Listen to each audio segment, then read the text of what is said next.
नमस्कार दोस्तों, आपका अपने चैनल मॉर्निंग जीके में आपका स्वागत है और आप देख रहे हैं मॉर्निंग जीके ऑब्जेक्टिव क्लास 147, जिसमें हमने भारतीय संसद को कवर किया है। इस विषय से जुड़े महत्वपूर्ण वस्तुनिष्ठ प्रश्नों को आप आसानी से याद कर सकते हैं। तो चलिए शुरू करते हैं। हमारा पहला प्रश्न है, भारतीय संघ की कार्यपालिका शक्ति किसमें निहित है?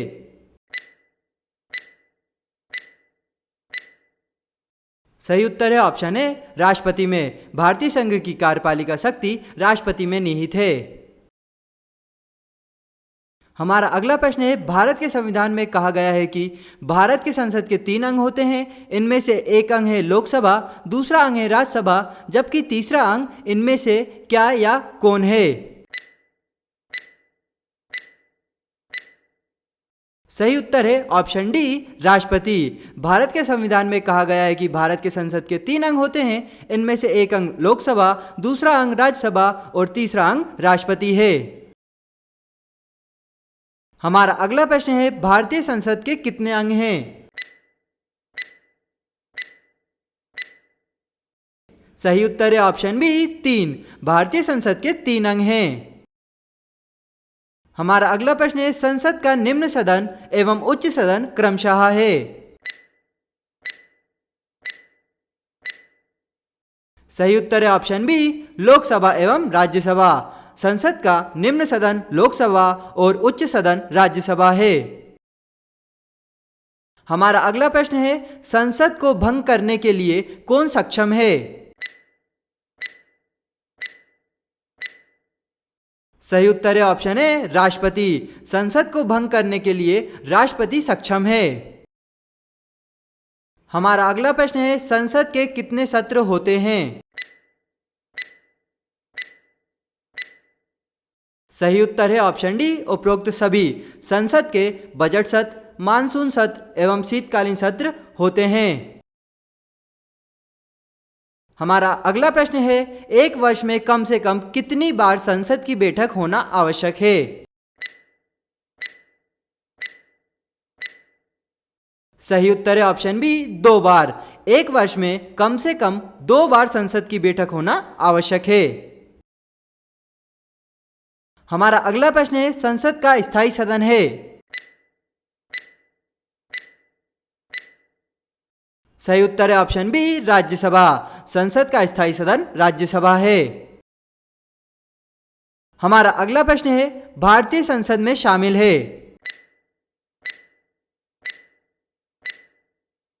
सही उत्तर है ऑप्शन डी, लोकसभा, राज्यसभा एवं राष्ट्रपति। भारतीय संसद में लोकसभा, राज्यसभा एवं राष्ट्रपति शामिल हैं। हमारा अगला प्रश्न है, साधारण विधेयक से संबंधित गतिरोध को दूर करने के लिए संसद के दोनों सदनों की संयुक्त बैठक कौन बुलाता है? सही उत्तर है ऑप्शन है, राष्ट्रपति। साधारण विधेयक से संबंधित गतिरोध को दूर करने के लिए संसद के दोनों सदनों की संयुक्त बैठक राष्ट्रपति बुलाता है। हमारा अगला प्रश्न है, लोकसभा व राज्यसभा की संयुक्त बैठक कब होती है?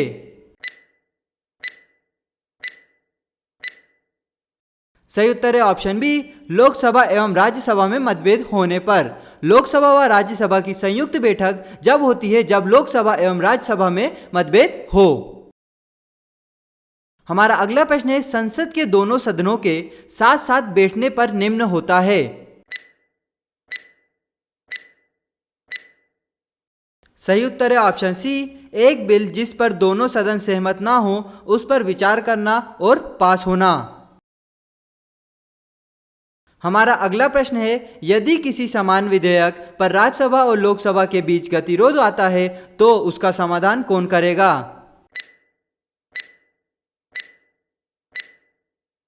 सही उत्तर है ऑप्शन सी, संसद का संयुक्त सत्र। यदि किसी समान विधेयक पर राज्यसभा और लोकसभा के बीच गतिरोध आता है तो उसका समाधान संसद का संयुक्त सत्र करेगा। हमारा अगला प्रश्न है, संसद के दोनों सदनों के संयुक्त अधिवेशन की अध्यक्षता कौन करता है? सही उत्तर है ऑप्शन डी, लोकसभा अध्यक्ष। संसद के दोनों सदनों की संयुक्त अधिवेशन की अध्यक्षता लोकसभा अध्यक्ष करता है।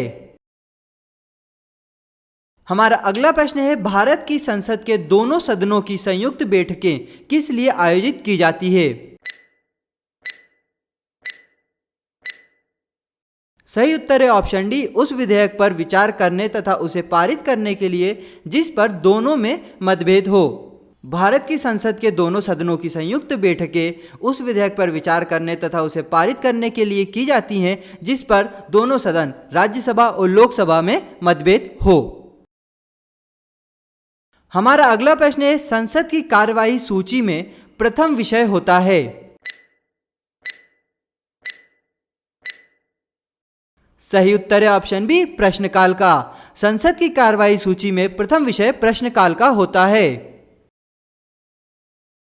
हमारा अगला प्रश्न है, कौन सी प्रथा संसदीय प्रणाली को भारत की देन है?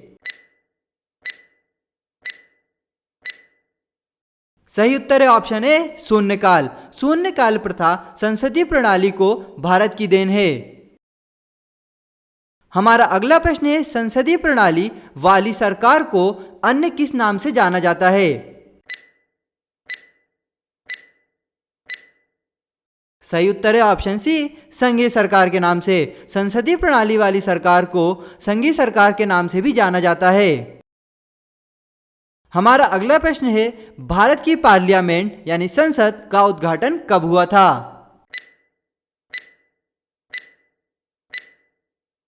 सही उत्तर है ऑप्शन बी, 1927 में। भारत की पार्लियामेंट यानी संसद का उद्घाटन 1927 में हुआ था। हमारा अगला प्रश्न है, भारत की संचित निधि से धन निर्गम पर किसका नियंत्रण है? सही उत्तर है ऑप्शन डी, संसद का। भारत की संचित निधि से धन निर्गम पर संसद का नियंत्रण है।